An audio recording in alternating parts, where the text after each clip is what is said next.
Hi! In front of me is Realme C31, and today I would like to show you how you can add events to calendar on this smartphone. First of all, go into calendar.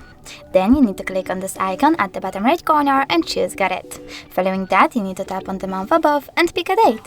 When you're ready, create your event by choosing this plus icon at the bottom right corner. Then choose event over here and customize it however you wish to. For example, add a title, pick starting hour, ending one, or disable this feature by clicking on the switcher next to all day. Over here you can also click on does not repeat and select one of those options if you wish your event to repeat. Then add location over here, choose while using the app or only this time, type in an address and click on the correct one. Then set up notifications, minutes, hours, or weeks before your event, take notes and add attachment if you wish to. When you're ready, just save at the top right corner, and as you can see, my event was successfully added. If you wish to edit it, you can do that by clicking on it and choosing pen icon at the top right corner. Now make your changes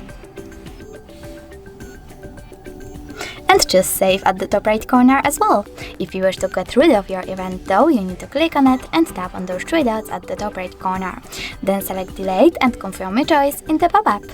Thanks so much for watching. If you enjoyed this video, leave a like, comment and don't forget to subscribe. Bye!